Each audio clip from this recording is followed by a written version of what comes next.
사랑합니다. 옆에 분들과 인사할까요? 조금만 더 올려줄래요? 옆에 있는 분과 사랑합니다, 축복합니다 인사하겠습니다. 네, 언덕을 넘어서 창파에 배 띄워. 인생이라는 창파에 배를 띄워서 나가라고 하는데, 그 바다가 내 주 예수 은혜의 바다로, 그 바다가 예수님이 함께하는 은혜의 바다다. 너무 깊은 그런 가사의 내용인 것 같습니다. 지난 한 주도 여러분들 창파에 배를 띄워서 여러분들의 나름대로의 그 창파의 바다에서 운행하시느라고, 항해하시느라고 얼마나 고생하셨습니까? 그 바다가 여러분들의 주님의 은혜의 바다인 줄 믿으시기를 축복합니다. 그곳에서 주셨던 하나님의 은혜가 오늘 이곳에서 다시 한번 기억나서 오직 예수님밖에 없구나, 그렇게 붙드신다면 오늘 여러분들이 정말 주님께서 주시는 큰 은혜가 있는 줄 믿습니다. 계속해서 지난주와 계속해서 시리즈로 팔복 8가지 복에 대해서 이야기하려고 합니다. 가난하면 복이 있다. 마음의 가난함을 가져야 된다. 그런 가난함을 갈망하지 않는 우리들에게 나 정말 가난해지고 싶다, 이런 마음으로 주님께 나아가는 자가 복이 있다. 내 마음이 가난해지고 내 마음에 들어차 있는 모든 세상의 것들과 내 안에 있는 그런 마음들과 감정들이 다 사라지게 되어지고, 그 공허한 마음에, 가난한 마음에 예수의 마음으로 채우는 자, 그 자는 천국이 저희들의 것이다 라고 말씀하셨습니다. 하나님의 백성이 되는 것이죠. 어떻습니까? 지난주에 천국 백성으로 살아오셨습니까? 대답이 없으신 걸로 보아 잘 살고 있으셨던 것 같습니다. 여기서 네 그렇습니다 하면은 또 저 사람 왜 저러나, 왜 이렇게 티나, 그렇게 하는 우리의 유교적인 이런 부분들이 있어서 저는 다 이해합니다. 대답하지 않을 걸 알고 저는 앞으로도 그것을 믿고 대답할 겁니다. 그렇게 여러분들이 혹 그렇지, 그랬었지 라고 생각나신다면 다시 한번 말씀을 여러분들의 마음 가운데 새기고, 내 마음에 가난한 마음이 있기를 주님 앞에 기도하시고, 그 마음을 예수님으로 채우시며 하나님 나라를 소유하시는 여러분들 되시기를 축복합니다. 오늘 우리는 말씀의 제목은 슬프면 복이 와요입니다. 어디서 들어본 말씀, 어떤 주제인 것 같지 않습니까? 네. 웃으면 복이 와요라는 그런 코너가 있었어요, 옛날에. 저는 잘 몰라요. 그렇게 그런 시대는 제가 아니었기 때문에 그 후에 코미디는 봤는데, 그 전에 웃으면 복이 와요라는 그런 프로그램이 있었어요. 아시죠? 보셨죠? 저는 안 봤어요. 네, 보신 분들은 이제 연배가 있으신 분들이겠죠. 재밌었죠. 네, 웃으면 복이 옵니다. 웃으면 얼마나 즐겁습니까? 여러분들이 함께 말씀을 나누면서 회중으로 말씀과 저와 교제하시면서 여러분들의 웃는 모습을 제가 보면은 저도 같이 마음이 푸근해지고, 또 말씀을 함께 교제하는 데 있어서 참 즐겁습니다.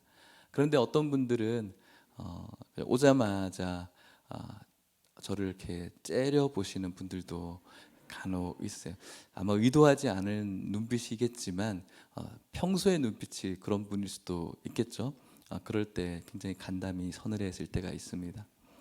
제가 중고등부 아이들과 같이 이렇게 사역을 할 때는 그 친구들이 한 주일 동안 공부하느라고 얼마나 고생 많이 했겠어요. 그러면 주일에 오면은 처음부터 잘 각오를 하고 오는 애들이 있어요.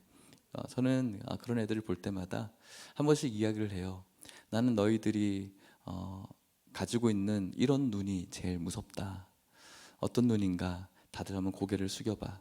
상상해 보세요. 고개 숙여봐. 그리고 나를 한번 쳐다봐. 그러면 고개 숙이고 눈을 쳐다봐. 그 눈이야. 그 눈이 너무 무서워. 치켜뜨는 이 눈이 너무 이렇게 전설의 고향에 나오는 그런 무서운 눈이라고. 이 시간에 딱 주무시다가 저를 갑자기 어떤 와 할 때 딱 지켜보시면 그런 눈이 되는 거죠. 그런 눈은 참 사람을 힘들게 하고 어렵게 하는 눈이 될 수 있겠죠. 여러분들의 초롱초롱하고 또 온화한 그런 눈이, 웃는 그런 눈이 참 복을 가져다 주는 것 같아요. 즐겁게 하고 화목해 하는 그런 눈이라고 할 수가 있겠습니다. 그런데 오늘 성경은 그 반대를 이야기합니다. 웃으면 복이 오는 것이 아니라 슬프면 복이 온다라고 말하고 있습니다.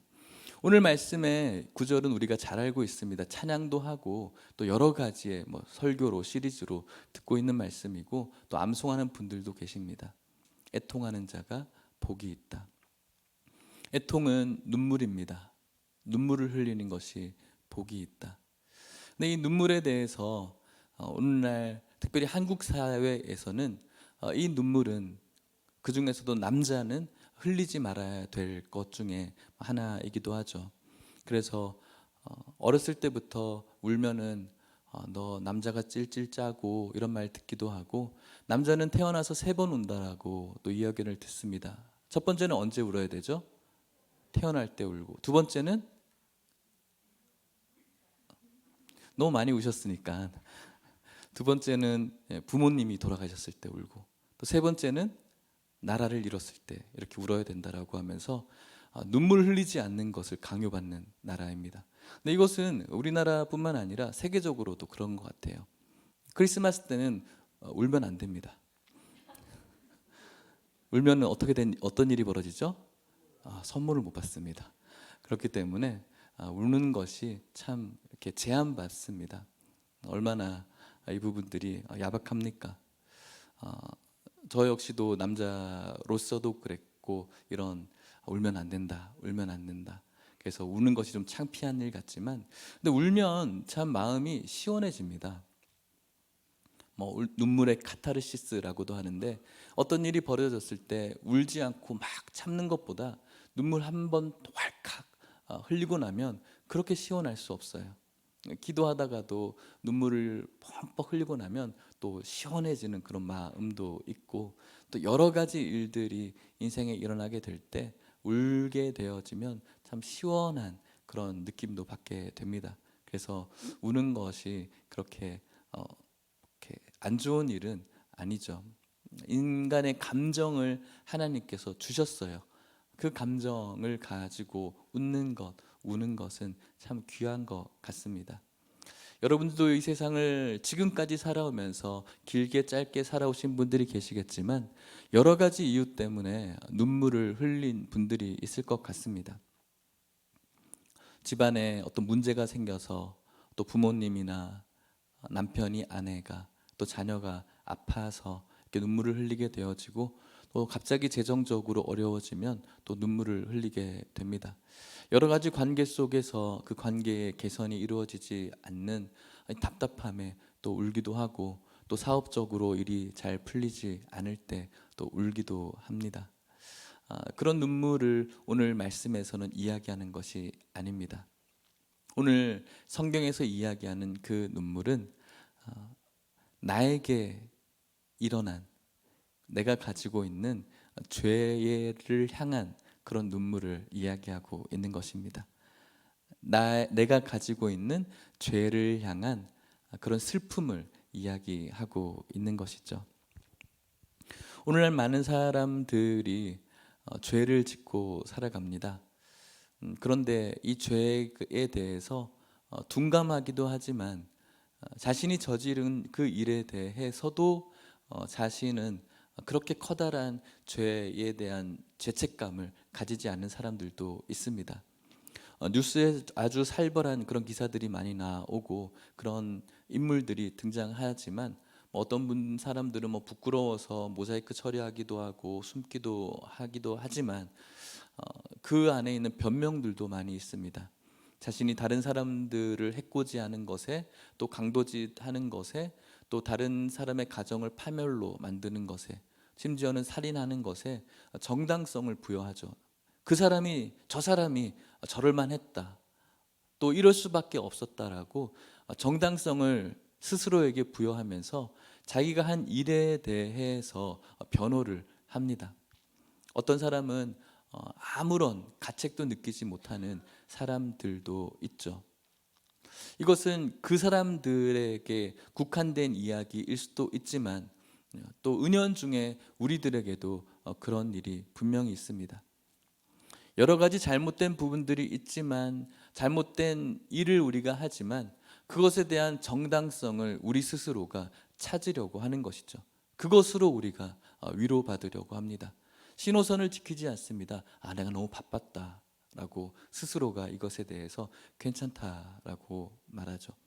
어떤 사람에게 또 보복 아닌 보복을 했다. 저 사람이 먼저 나를 이렇게 했기 때문에 나도 그렇게 한 거니까 괜찮다라고 이야기하는, 어떤 강도가 심하진 않겠지만 우리 역시도 그 연장선으로 봤을 때 우리의 잘못됨에 있어서 우리 스스로에게 정당성을 부여해 주기도 하죠. 그런데 여러분, 오늘 성경은 그것에 대해서 슬픔이 있어야 된다, 그런 사람이 복이 있다라고 분명하게 이야기해 주고 있는 것이죠. 우리가 아는 인물 중에 다윗이 있습니다. 하나님께서 사랑하신 인물이고 하나님의 마음에 합한 자, 하나님의 눈치 조금만 봐도 하나님께서 원하는 것이 무엇인지 아는 자, 척하면 척, 얼마나 하나님 보시기에 마음이 시원한 자입니까? 그런 다윗이 하나님께 죄를 버렸죠. 밧세바를 범하고 밧세바의 남편이었던 우리야 그 충신을 죽이게 되었습니다. 그에게 있어서 가장 심한 고통이 찾아왔습니다. 그래서 자신의 옷을 찢고 자신의 침상을 눈물로 적십니다. 회개하는 것이죠. 너무 고통스러웠습니다. 근데 그런 그가 자신이 잘못했던 밧세바를 범하고 우리아를 죽였던 그 일, 잘못된 것이죠. 근데 그가 어떤 죄의 고백을 하는지 아십니까? 시편 51편은 그의 죄의 고백을 노래하고 있는데 시편 51편 5절 말씀에 보면은 이렇게 다윗이 고백하고 있습니다. 같이 한번 읽어볼까요? 시작. 내가 죄악 중에서 출생하였으며 어머니가 죄 중에서 나를 잉태하였나이다. 아멘. 다윗이 고백하는 거예요. 내가 죄악 중에서 태어났다는 거죠. 성경은 우리를 향해서 죄인이라고 이야기하고 있어요. 모든 사람이 죄를 범했다라고, 죄 아래에 있다라고 성경이 말하죠. 다윗이 자신이 잘못했던 범죄, 밧세바를 범하고 거짓말하고 우리아를 죽였던 죄가 뚜렷한데 그 죄에 대해서 하나님 앞에 눈물로 침상을 채우면서 깨닫게 되는 게 있어요. 무엇이냐? 내가 밧세바를 범한 것, 그것도 죄이지만 내가 그것이 죄인 것이 아니라 내가 태어날 때부터 죄인이라는 것을 깨닫는 거예요. 그가 지금까지 살아오면서 목동으로서 하나님을 찬양하고 노래하고 어두운 날 자신의 양들을 짐승으로부터 보호하며 하나님께서 자신에게 베풀어 주신 그 은혜와 감격의 교제, 좋았던 일들, 하나님의 이름을 망령되이 일컫는 골리앗 앞에 하나님의 이름으로 그 분을 참지 못해서 나아갔던 그의 공로, 여러 가지의 그의 좋았던 일들 분명히 있지만 그것이 그에게 있어서 전부가 아니라 내가 죄인이구나, 내가 단순히 우리아를 죽였기 때문에 죄인이 아니라 내가 태어날 때부터, 어머니 뱃속에 있을 때부터 죄 가운데 태어났구나라는 것을, 자신의 본질을, 자신의 본성을 발견하게 된 거예요. 여러분, 우리는 교회에서 여러분들에게 묻죠. 죄인입니까? 의인입니까? 라고 물어요. 어떻게 대답하시겠습니까? 들려옵니다. 뭐라고?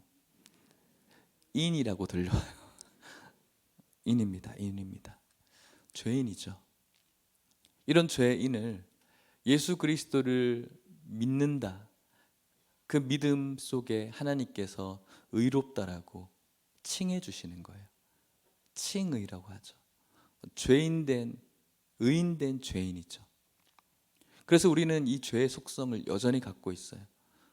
예수님을 믿었다고 해서 우리가 완전한 흠없는 그런 어떤 성화된 흠없는 사람이 된 게 아니에요.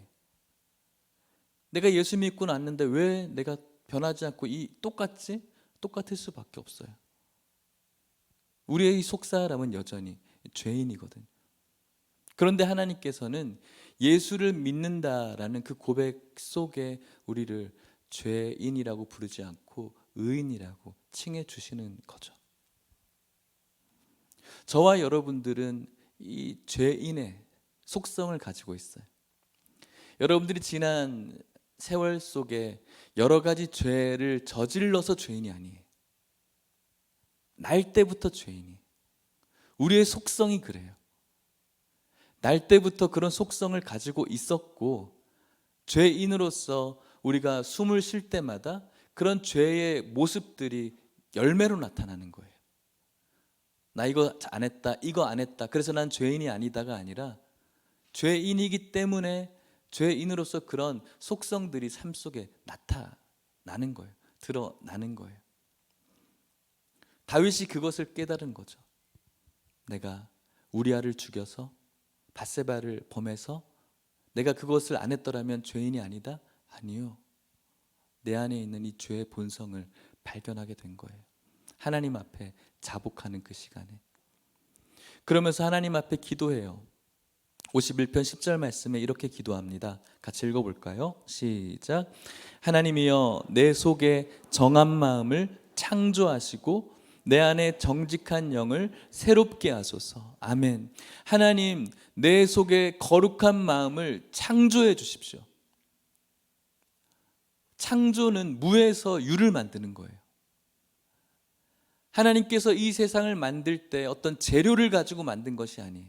말씀으로, 아무것도 없는 공허에서 말씀으로 만드셨어요. 다윗이 깨닫는 게 무엇이냐면, 하나님 내 마음을 좀 다시 완성시켜 주십시오라고 말하지 않고 창조해 달라고 이야기해요. 자기 안에 선한 재료가 하나도 없거든요. 지금까지 하나님 앞에 착하게 살아오고 하나님을 노래하고 예배하고 좋았던 많은 공로들이 있어요. 그런데 가만히 생각해 보니까 깨어진 자신의 마음의 그 재료로 자신의 그 거룩한 마음을 만들 수가 없는 거예요. 내 안에 선한 그 재료가 없어서 하나님께서는 정한 마음을, 거룩한 마음을 창조해 주셔야 된다는 거예요. 그 안에 가지고 있는 어떠한 인격으로도, 어떠한 선한 것으로도, 좋은 의지로도 하나님께서 인정하시는 선한, 정한 마음을 만들 수가 없다라는 것을 깨닫고, 하나님 내 속에 선한 재료들이 없어요. 그렇기 때문에 하나님 그 마음을 창조해 주십시오 라고. 그렇게 하나님 마음에 합했던, 누가 봐도 선한 사람이고 누가 봐도 하나님께서 기뻐할 만한 공로가 많은 사람이었지만, 그럼에도 불구하고 자신에게 선한 재료가 하나도 없으니 하나님 창조해 주셔야 됩니다 라고 고백하는 겁니다. 이것이 바로 다윗이 하나님 앞에 회개했을 때 깨달아지게 된 하나님의 마음이게 된 거죠. 자기 마음 가운데는 이런 마음도 있었을 것입니다. 하나님께서는 무엇을 기뻐합니까? 제사를 기뻐하시죠. 그래, 제사 드려볼까? 수천 마리의, 수만 마리의 솔로몬이 1000번제를 지내면서 하나님께 기쁨이 되었듯이, 내가 수천 수만 마리의, 아니 내가 가지고 있는 모든 재산을 다 엎어서 제사를 드리면 하나님 기뻐하시겠지. 어쩌면 주위에서 고통받고 있는 이 다윗을 향해서도 그렇게 조언했을지도 모르겠어요. 왕이시여 제사 드려 보십시오. 하나님께서 기뻐하시겠죠. 하나님 제사 기뻐 받으시니까 정말 성대하게 제사를 한번 지내봅시다. 그런데 다윗이 깨달은 게 뭘까요? 시편 51편 16절에 이렇게 말합니다. 같이 읽어볼게요. 시작. 주께서는 제사를 기뻐하지 아니하시나니 그렇지 아니하면 내가 드렸을 것이라. 주는 번제를 기뻐하지 아니하시나이다. 아멘. 주께서 제사를 기뻐하지 않는다라는 거예요. 하나님은 제사를 기뻐하세요. 그런데 다윗의 제사를 기뻐하지 않는 거예요. 그렇지 아니했다면, 기뻐했다면 내가 드렸을 거야. 주님께서는 번제를 기뻐하지 않으셔.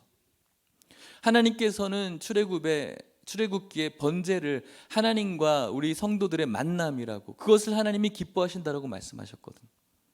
하나님께서는 제사를 기뻐하세요. 하나님께서는 예배를 기뻐하세요. 그런데 다윗이 제사를 기뻐하지 않는데요. 하나님께서 제사를 기뻐했다면 내가 벌써 드렸을 거야. 뭘까요? 왜 이런 말을 했을까요? 17절에 이렇게 말합니다.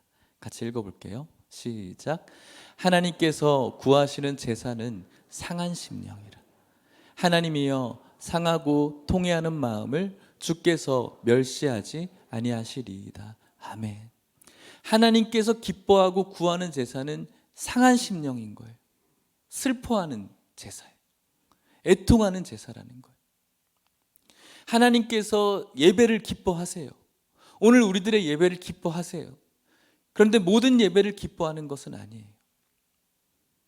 하나님께서 구하는 것은 우리들의 상한 심령이에요.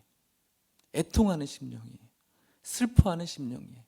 무엇에 애통하는 심령일까요? 내 죄에 대한 애통의 심령을 원하는 거예요. 하나님을 기쁘게 하기 위해서 여러 가지 예배를 많이 만들 수 있어요. 우리를 대신해서 하나님께 예배를 막 드릴 수 있게 로봇을 만들죠. 요즘 AI도 만들지 않습니까? 많은 예배를 드리게 하면 하나님 기뻐할까요? 그렇지 않아요. 오늘 이곳에 우리가 하나님께 예배 드리기 위해서 나왔지 않습니까? 우리들의 예배를 하나님께서 기뻐하시는데 모든 예배를 기뻐하는 것은 아니에요. 무엇을 기뻐하십니까? 슬픈 마음으로, 상한 마음으로, 내 죄에 대한 애통하는 그 심령을 하나님께서 구하시죠. 그런 마음으로 나오는 자, 상하고 통회하는 마음으로 나오는 자를, 너 그런 마음으로 예배를 드릴 수 있어? 너 그런 일을 저질렀는데, 너 그런 죄가 있는데 어떻게 예배를 드릴 수 있어? 라고 멸시하지 않는다. 하나님께서 구하신다.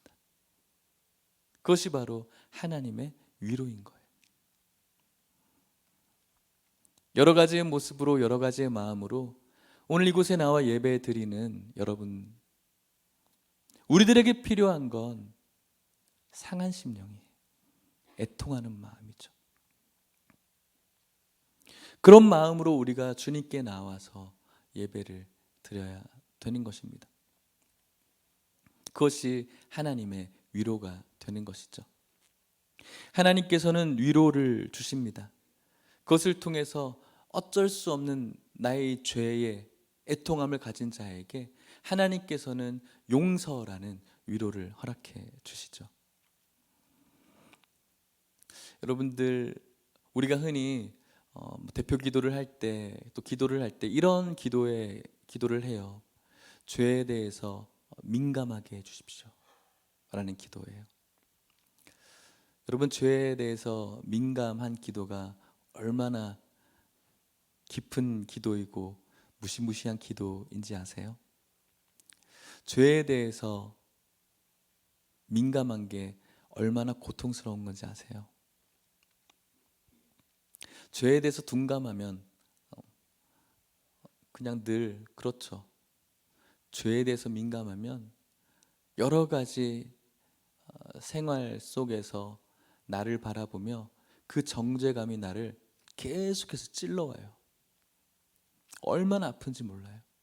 네가 남편인데, 아빠인데, 엄마인데, 딸인데, 성도인데, 권사인데, 목사인데, 이런 내 마음의 정죄감이 나를 계속 찔러요. 얼마나 고통스러운지 몰라요. 그 죄에 대한 민감함이 아파요. 그런데 여러분, 그 죄에 대한 민감함을 갖는 것은 성도들에게 너무너무 중요한 거예요. 왜냐하면 그 나를 찔러오는 아픔과 고통은 다른 것으로 해결할 수 없거든요. 그런 찔러옴, 그런 아픔 속에서 어떤 일이 벌어지냐면 자연스럽게 예수님을 찾게 되어지는 거예요. 우리가 예수님을 찾게 되어지는 그 이유를 진정으로 발견하게 되어지는 것이 바로 죄에 대한 자각. 그냥 예수 믿으면 교회 다니면 재밌어요, 즐거워요. 이것은 굉장히 일차원적이고 예수님을 모르는 것과 마찬가지예요. 죄가 나를 찔러올 때 그것에 대해서 내가 해결할 수가 없는 상태로 놓여져 있는 모습, 그 모습 속에 나는 자연스럽게 예수님을 찾을 수밖에 없어요. 고통스러움.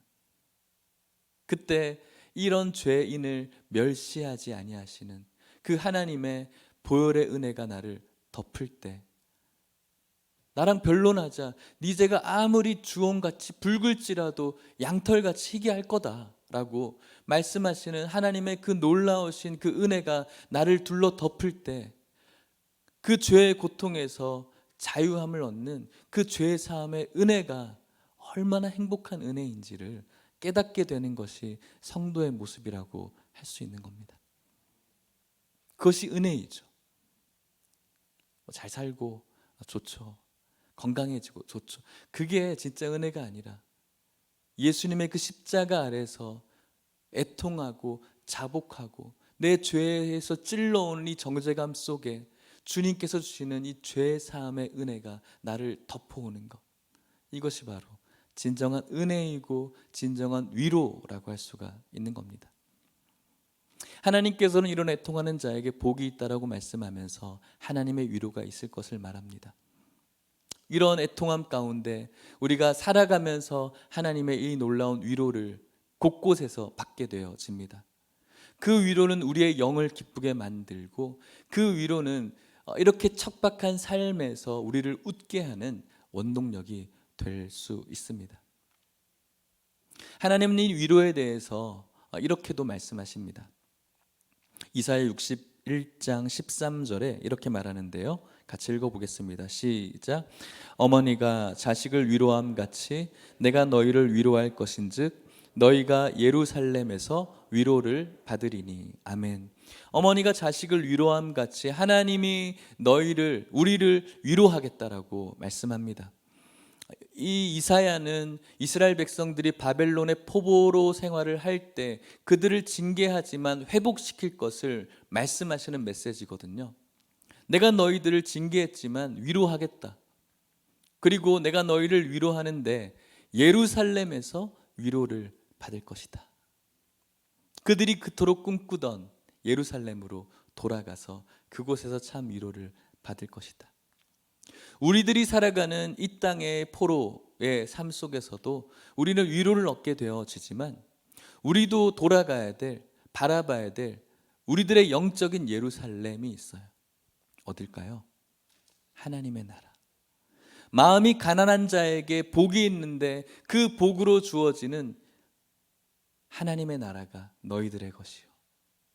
그 나라에서 하나님이 애통하는 자에게 위로하시겠다라는 거죠. 그 나라에서 어떤 위로가 있을까요? 요한계시록 21장 3절 4절 말씀에 이렇게 말합니다. 제가 읽어볼게요. 내가 들으니 보좌에서 큰 음성이 나서 이르되 보라, 하나님의 장막이 사람들과 함께 있음에 하나님이 그들과 함께 계시리니 그들은 하나님의 백성이 되고 하나님은 친히 그들과 함께 계셔서 모든 눈물을 그 눈에서 닦아 주시니 다시는 사망이 없고 애통하는 것이나 곡하는 것이나 아픈 것이 다시 있지 아니하리니 처음 것들이 다 지나갔음이로라. 아멘. 이 땅에서 우리가 고통받고 살아갑니다. 눈물이 있습니다. 이 땅이 주는 눈물이 있겠죠. 그런데 예루살렘, 우리가 들어가야 될 영적인 예루살렘인 하나님 나라에서는 하나님이 함께 하시고 그 모든 눈물을 우리를 닦아주시겠다라고, 그곳에서는 더 이상 슬픔과 애통함이 없다라고 말씀하시죠. 저는 이 말씀을 임종을 앞둔 성도님에게 종종 전해요. 임종을 앞두고 산소호흡기를 하고 있는 성도님 앞에서 의식이 있는지 없는지 모르는 상태에서 그 성도님 옆에 서면 거의 대부분이 이 눈가에 눈물이 고여져 있어요. 맺혀져 있어요. 그 눈물 맺힌 모습을 볼 때 지금까지 살아오시면서 그 분이 흘렸을 눈물의 복합체처럼 저는 느껴질 때가 많이 있어요. 그러면서 이 말씀을 나누죠. 모든 눈물을 그 눈에서 닦아 주실 것입니다. 예수 그리스도 붙잡으십시오. 끝까지 붙잡으십시오. 이것은 우리들의 그에게 있어서 참된 위로가 되어지는 것이고, 앞으로 그 나라를 준비하는 저와 여러분들에게도 이것은 동일합니다. 오늘날 세상의 여러 가지 일들로 눈물 흘리고 있는 여러분들, 여러 가지의 죄의 고통으로 자신을 애통하는 여러분들의 그 눈물을 하나님께서 닦아 주시겠다라고, 또 닦아지게 되어지는 참된 위로가 우리 하나님 나라에 있게 될 것이라고 성경에서 약속하고 있는 것이죠. 사랑하는 성도 여러분, 오늘 여러분들에게 이 죄에 대한 자각, 그 자각이 나에게 너무 슬퍼서 자연스럽게 그 죄에 대해서 해결해 주실 예수님을 붙잡고 그분의 십자가 아래서 덮어주시는 그분의 보혈의 죄사함의 은혜를 받아 이 세상을 살아가면서 세상이 줄 수 없는 영적인 기쁨과 위로를 받을 뿐만 아니라 먼 훗날 우리가 들어가게 될 마음이 가난한 자에게 주어질 마음을 예수로 채운 그 성도에게 주어질 하나님 나라에서 하나님의 완전하고도 영원한 위로 받으시기를 주님의 이름으로 축복합니다. 말씀을 마치도록 하겠습니다. 태권도 사범과 목사 일을 병행하시는 어떤 목사님이 이런 글을 쓰셨어요. 태권도 고단자는 날아다니나? 라는 제목이었어요. 내가 사범이고 고단자라니까 어떤 사람이 그럼 막 날아다니시겠네요? 라고 묻는다. 이것은 오산이다. 사범과 고단자라고 해서 완벽하거나 중국 무술 영화같이 초자연적으로 날아다니는 존재가 아니다. 하나님이 정한 만유 인력의 법칙을 벗어날 수 없다. 고단자는 완성된 자가 아니라 완성을 향해 나아가는 자이다. 내가 아주 평범하고 쉬운 동작을 보이면 어떤 사람은 그건 나도 할 수 있는 평범한 기술이라고 말한다. 맞다. 사범은 남이 할 수 없는 것만 가르치는 것이 아니라 할 수 있는 것을 가르치는 자이다. 평범하고 기초적인 것은 시시한 것 같지만 그 기초가 부실하면 고단자도 되기 어려운 것이고, 그 기초 동작은 최고단인 9, 10단까지도 계속 쓰이는 것이다. 나르는 기술보다 날지 않고 땅에 발을 붙이고 하는 동작이 더 강하고 중요할 수가 있다. 나르는 사람은 지지할 곳이 없어 살짝만 건드려도 균형을 잃어 충격을 받는다. 고수는 굳이 날지 않고 땅에 발을 붙이고도 날아오는 상대를 처리할 수 있는 사람이 아닐까? 사범이나 고단자는 슈퍼맨이 아니다. 최고의 도를 향해 나아가고 있는 수련생의 한 사람이기도 하다라는 글이었어요. 저는 이 글을 읽으면서 오늘날 많은 현대 크리스찬들이 신앙의 고단자인 것처럼 살아가는 분들을 너무 많이 보고 있는 것 같아요. 스스로 그렇게 이야기하지 않겠죠. 저단자의 모습을 볼 때는 딱 한 군데밖에 없어요. 내년을 준비하면서 집사님, 성도님, 권사님 내년에 이것 좀 해주세요. 그러면은 목사님 저 아무것도 못해요. 저 믿음이 약해서 저 못해요. 이때는 저단자가 돼요. 그런데 다른 일에 있어서는 고단자가 돼요. 교회는 이렇게 해야죠. 교회는 이런 식으로 교육해야 되고요. 교회 조직은 이렇게 돼야 돼요.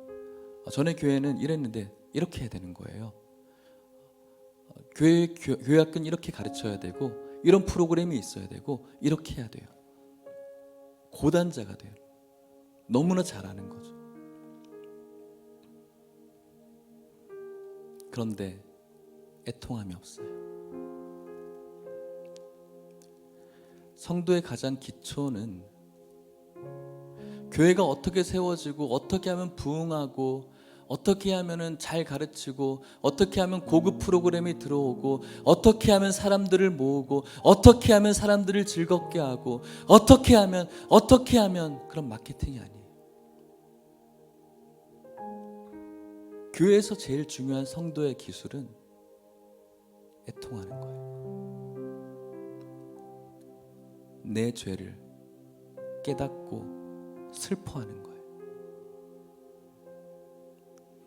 목사님 이래야지 교회가 되는 거예요. 목사님 이렇게 해야지 잘 되는 거죠. 답답하시네. 그렇게 하면 안 돼요. 애통하면 없어요. 교회는 왜 여기가 이게 없어요 저게 없어요. 말은 뻔질이 너무 많이 하고 잘 알고 세상에서 이야기하는 교회는 이래야 되는 모습은 너무나 많이 있지만 애통함이 없어요. 내 죄인된 나를 한 번도 들여다보지 못하고 예수님의 그 십자가 앞에 한 번도 서보지 못하고 교회 생활에만 베테랑이 돼서 성도로서 가져야 될 가장 기본적인 기술은 갖지 못한 채 멋진 어떤 교회의 그런 모습만 알아서 그것이 꼭 좋은 신앙생활인 것 마냥 살아가는, 앞으로도 그렇게 계속 살아갈 그런 성도님들을 오늘날 너무 많이 만나게 돼요. 아니에요. 저는 아니라고 생각해요가 아니라 아니에요. 우리가 가져야 될 기술은 슬퍼하는 거예요. 애통하는 거예요. 예배 많이 드리는 것, 사람들 많이 모아서 정말 멋있는 오케스트라와 함께 환상적인 예배 드리는 것, 하나님 그거 요구하는 것이 아니라 애통하는 거예요. 슬퍼하는 거예요. 우는 거예요. 내가 죄인이라는 것을 깨닫고 우는 거예요. 그 우는 마음을 하나님께서 멸시하지 않으세요. 그 우는 자를 하나님께서 위로해 주는 거예요. 우는 거예요. 오늘 여러분들에게 이런 슬픔이 있었으면 좋겠어요. 이런 슬픔을 한 번도 경험하지 못했다면 부디 경험하셨으면 좋겠어요. 그렇지 않으면 그 예배는 하나님이 기뻐하지 않으세요. 그 예배는 남들에게 보이기 위한, 우리 예일교회 몇 명이 모여서 이런 예배 드려 뭐가 그렇게 중요해요? 아니요. 슬퍼해야 돼요. 내 죄인된 모습에 자복하고 하나님, 내 마음의 자료로 이 깨끗한 마음을 도무지 만들 수 없으니 하나님 창조해 주십시오 라고 하나님 앞에 간구하고, 이 상한 심령, 깨진 마음, 이 옥합, 부서진 그 옥합처럼 이 부서진 마음이라도 하나님 받아주십시오 라는 그 마음으로 나오게 될 때 하나님은 덮어주시고 안아주시고 채워주시는, 그리고 용서해 주시는, 그리고 이제는 죄를 밀어낼 수 있는 능력을 주시는 거예요. 세상에 무엇이 부족하다고 할지라도 나에게 이런 기쁨이 있어서 그것을 극복할 수가 있는 거예요. 그리고 먼 훗날 마음이 가난한 자에게 주어지는 하나님 나라에서 이 땅에서 이런저런 크고 작은 어려움으로 흘려야 됐던 그 눈물들,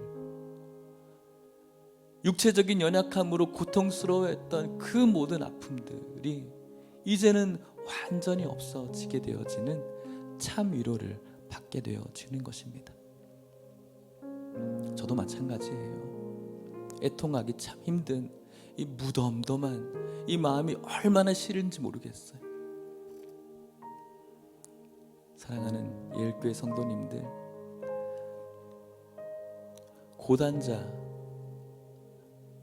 고단자처럼 그렇게 교회를 바라보고 고단자처럼 그런 척하지 말고 가장 기본적인 슬퍼하는 것, 우는 것, 애통하는 것, 내 자신에 있는 죄를 바라보며 애통하는 것, 그런 성도님 한 분 한 분이 모여서 예배 드릴 때 그 예배는 이 세상에 어떤 브랜드 있는 교회보다 더 확실하고 강력한 교회가 되는 줄 믿으시기를 축복합니다. 슬픈 마음 있는 사람, 예수 이름 믿으면 기쁜 마음 얻으리가 바로 그 고백의 가사라고 저는 생각이 들어요. 오늘 내 죄를 향한 슬픈 마음 있는 여러분들이 예수님을 만나고 세상이 침범하지 못하고 줄 수 없는 기쁜 마음으로 위로받으며 영원한 하나님 나라에서 그런 기쁨에 동참하시는 우리 모든 성도님들 되시기를 축복합니다. 찬양합시다.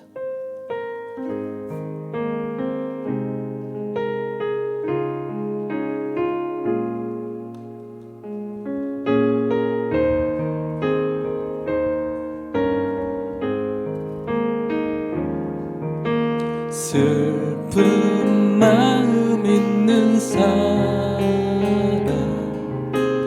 예수 이름 믿으면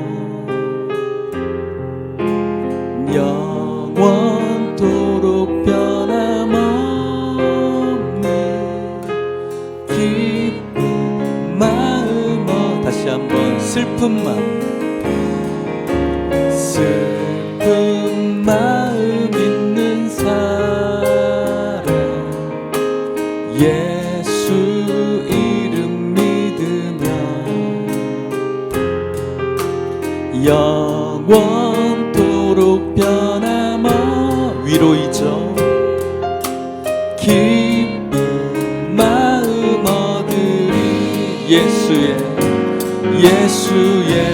이름은 세상의 소망이요. 예수의 이름은 천국에. 내 죄를 슬퍼하는 마음 있는 사람, 슬픈 마음 있는 사람, 예수 이름 믿으면 원토록 변함없는 우리의 예루살렘에서 위로받읍시다. 4절, 우리 갈 길 다간 후에, 우리 갈 길 다간 후에 보좌 앞에 나가. 그렇습니다. 왕의 왕께 경배하며 멸류관을 드리. 예수의 이름은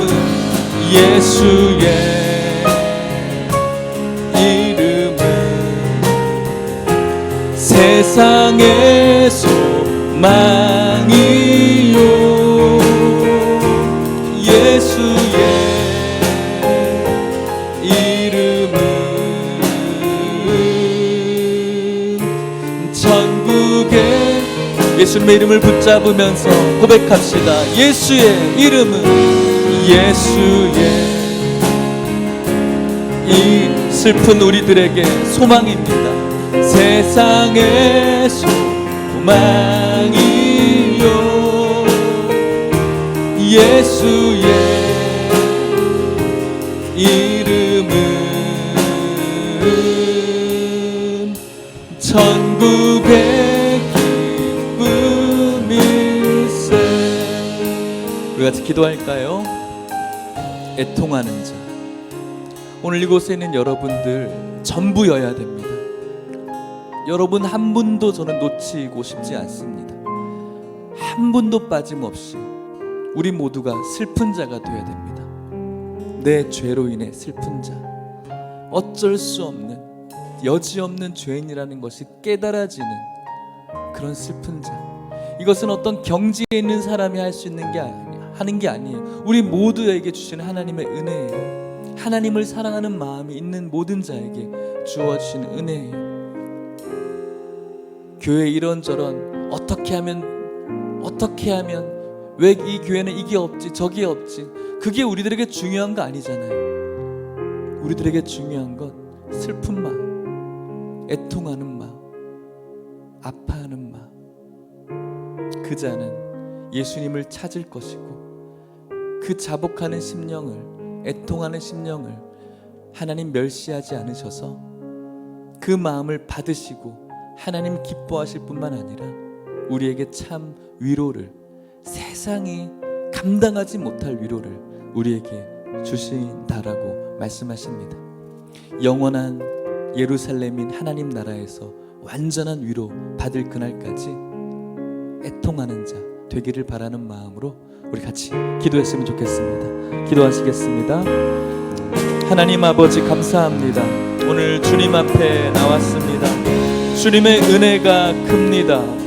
하나님, 우리가 우는 자, 슬퍼하는 자, 애통하는 자 되기를.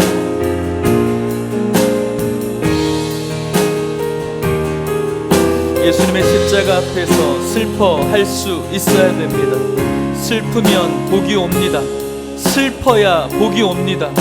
기쁜 마음을 얻게 될 것입니다. 우리의 죄가 오늘도 우리를 슬프게 합니다.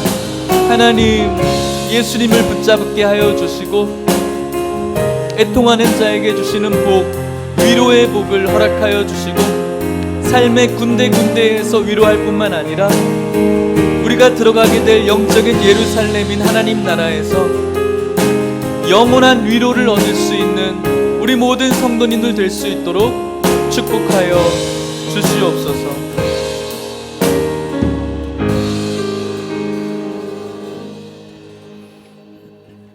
하나님 아버지, 은혜를 감사합니다. 애통하는 자가 복이 있다, 위로를 받을 것이다 라고 예수님 말씀하셨습니다. 하지만 하나님, 오늘날 우리가 애통하기보다는 어떻게 하면 멋있는 크리스찬인지, 어떻게 하면 성공하는 크리스찬인지, 어떻게 하면은 사람들에게 인정받는 크리스찬인지에만 몰두되어 교회의 이런저런 모습들만 가지고 우리의 신앙생활을 하려고 하는 우리의 연약함을 주님 앞에 올려드립니다. 아버지, 우리들에게 그런 고던자의 모습 원치 않으심을 기억하며 우는 법, 애통하는 법, 아파하는 법, 슬퍼하는 법을 먼저 깨닫게 하여 주시옵소서.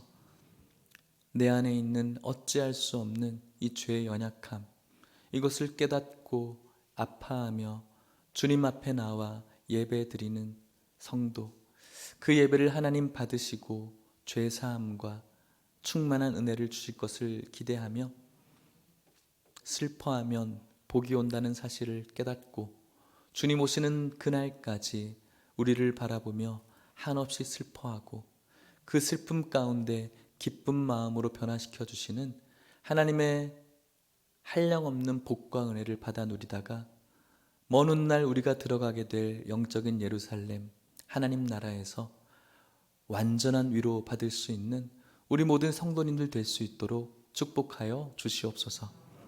지금은 예수 그리스도의 은혜와 하나님의 사랑과 성령의 교통하심이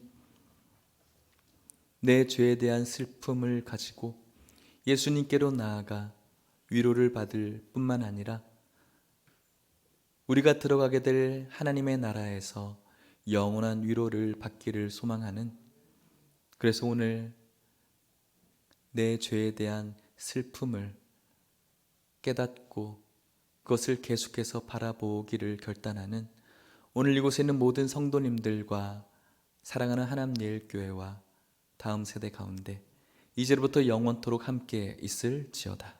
아멘.